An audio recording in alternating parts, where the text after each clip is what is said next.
কি খাবো? হ্যাঁ মনে পড়ছে আমরা খাওয়াইছিলি কড়া মদ তখন আমি তো জানি না জানি না মদ কিরকম খাইতে হয় বোধহয় এটা তো মানে ছাল ফাল নিয়ে আজকে রেডি করছি আর লুকাই রাখছি বাবা ভুলু ছিল না এটা ভুলু আমি তো জানি না মানে কিরকম মদ খাইতে হয় একটু তখনই ওইটা করে ঢালি ওই গুলো করে চিনিস তারপরে যে এই রসটাকে নাম্বার 1 গুলো খাইলাম বাড়ি যাইতে পারি না বুদ্ধ মানে ওইটা এত তিতা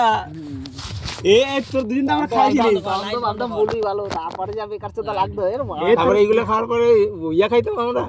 এই তো আমি নিয়ে আসলো কই মদ খাও মদ দিয়ে তো লুকা রাখলি আমার তো সেটা মাঙ্গা নিয়েছে আমি তো মানে বুঝতে পারছি না মদ কিরকম খাইতে হয় জল দিয়ে না বিনা জল দিয়া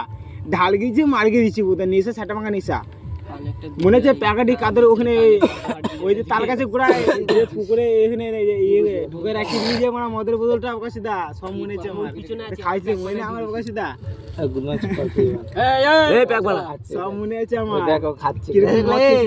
মদ চা খাবি আমি তুই প্যাক বানাই খা আমি আর মদ খাবো না বাড়া মদ খাইলে আমার ভালো মানে ওই এই তো লাস্ট সিন লাস্ট আর কোনো কথা হবে না লাস্ট তো এখানে লাস্ট আর কথা কবি না হ্যাঁ খাইতাম না গুদমান আমি খাবো শোন আমার কথা শুনবি তো মদ তো দুইজনে জানিস আমরা দুইজনে খাইলে টক করে এখানে খাইলে দুজনে খাইতে পারবো কেউ ওই যদি ওই তো একটু লিমিট খারাপ আছে এই গুদমানের রে ভাই ওই বাড়া মিষ্টি মিষ্টি দুটো বোধ গায় হিন্দি খাইয়াইছি মানে এই জন্য এরকম হইছে আর মানে আমি ভালো নিয়ে দিচ্ছি তো খাঙ্কি ছিল তুই মদ 500 টাকা দে ওরে বানাই দিলাম আমি খাই নাই এখন তো মিষ্টি টেস্ট খাবে পিচ্চা বড়া আর ওই মিষ্টি না ওটা তো বাড়া অন্য জিনিস আর আমার বমি আছে আমি জানি এত মদ খাই করা তাও বমি হয় না কোনো কাউকে দিবি না আর লাইটটা বড় পোদ মারতে আমার মুখে মারতে লাগ বন্ধ খাইছি তো